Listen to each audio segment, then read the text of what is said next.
계절에 따라 달라지는 식욕, 갑자기 모든 게 맛있게 느껴지시지 않으신가요? 실제로 충분하지 않으면 식욕도 폭발하게 되죠. 저기압일 땐 고기 앞으로 라는 말이 있죠. 이때 주의해야 될 것이 있어요. 바로 안 됩니다. 어떻게 해야 가을철에 식욕이 폭발하는 걸 건강하게 다스릴 수 있을까요?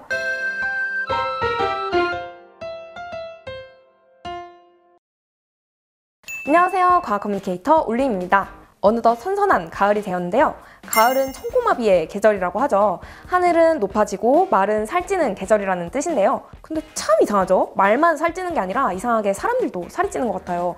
옷도 긴팔로 바뀌면서 이상하게 식욕도 돋는 것 같은 착각일까요? 지금부터 과학적으로 알려드립니다. 사실 과학적으로 딱 그렇다 알지 못하더라도 저희는 굉장히 알게 모르게 과학적으로 잘 살아가고 있는데요. 가장 대표적인 것 중 하나가 계절에 따라 달라지는 식욕이 아닐까 생각해요. 여름에는 아무래도 뭘 먹어도 입맛이 없죠? 그러다가 가을이 되면 갑자기 모든 게 맛있게 느껴지시지 않으신가요? 이것도 과학이랍니다. 먼저 가을이 되면 여름에 비해서 기온이 떨어지죠. 추위에 대응하기 위해서 우리 몸에서는 체온을 유지하기 위한 다양한 작용들이 일어나요. 이 과정에서 기초 대사량이 증가하게 됩니다. 또한 가을이 여름과 다른 결정적인 것에는 바로 낮의 길이가 있을 텐데요. 여름에는 밤 7시까지도 환했는데 어느 순간 가을이 되면서 해가 일찍부터 지는 걸 경험해 보셨을 거예요. 실제로 가을에는 낮의 길이가 점점 짧아지면서 햇빛을 받는 시간도 같이 줄어들게 되는데요. 이 때문에 햇빛을 받으면 나오는 세로토닌의 분비량도 줄어들게 된답니다. 그렇다면 세로토닌은 어떤 물질이기에 이렇게 식욕과 연관이 있을까요? 먼저 세로토닌의 별명부터 알려드릴게요. 세로토닌의 별명은 행복 호르몬인데요. 세로토닌은 뇌에서 기분, 수면, 충동 억제, 식욕 조절 등 다양한 기능을 담당하는데요. 신기하게도 90%는 장에서 합성되고 단 10%만이 뇌에서 작용을 합니다. 이때 이 세로토닌은 햇빛을 받으면 자연스럽게 생성이 돼요. 따뜻하고 햇살이 내리쬐는 휴양지는 상상만 해도 기분이 좋아지잖아요. 실제로 세로토닌이 충분하지 않으면 우울증이 생기기도 한답니다. 그리고 식욕도 폭발하게 되죠. 그렇다면 가을이 돼서 빛이 부족해진 이 상황에서 세로토닌을 그나마 잘 합성하기 위해선 어떤 방법이 있을까요? 이 세로토닌이 합성되기 위해선 세로토닌을 만들 수 있는 재료물질이 필요하겠죠? 이 재료물질로 대표적인 것이 바로 트립토판인데요. 트립토판은 필수 아미노산이에요. 필수 아미노산은 우리 몸에서 자연적으로 합성되지 않는 아미노산이고 식품 등을 통해서 반드시 섭취를 해줘야 되는데요.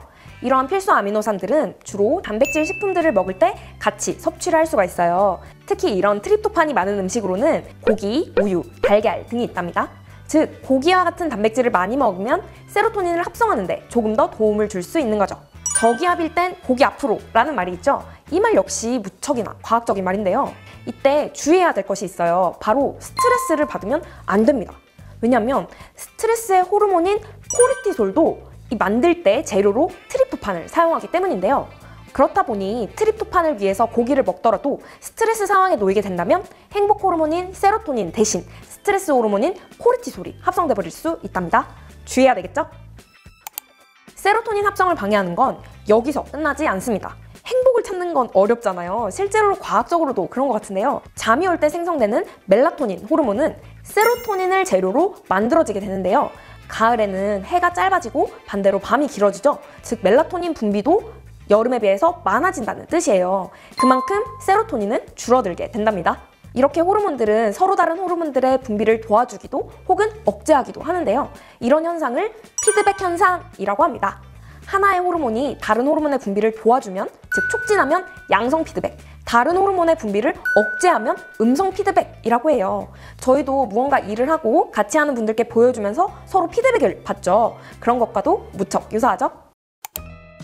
인류가 아주 오래전부터 살아오면서 가장 살아남기 어려웠던 계절은 다름 아닌 겨울이었을 거예요. 날도 춥고 먹을 것도 거의 없었기 때문인데요. 그렇다 보니 가을에 가능하면 더 많이 먹고 체지방을 많이 저장해두는 건 일종의 생존 전략이었을지도 몰라요. 세로토닌 시스템도 이에 맞춰서 변화했을 겁니다. 그렇다면 우리는 어떻게 해야 가을철에 식욕이 폭발하는 걸 건강하게 다스릴 수 있을까요? 먼저 햇빛 노출을 늘리는 게 중요해요.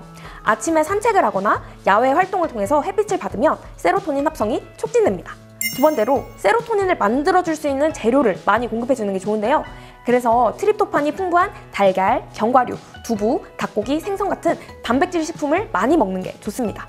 보통 세로토닌이 부족해서 식욕이 폭발하는 경우에는 탄수화물을 먹고 싶어 하는 경우가 많아요. 그 이유는 뇌에서 트립토판을 더 빠르게 흡수해서 세로토닌을 만들어버리고 싶은데 이 과정에 탄수화물이 사용되기 때문이죠.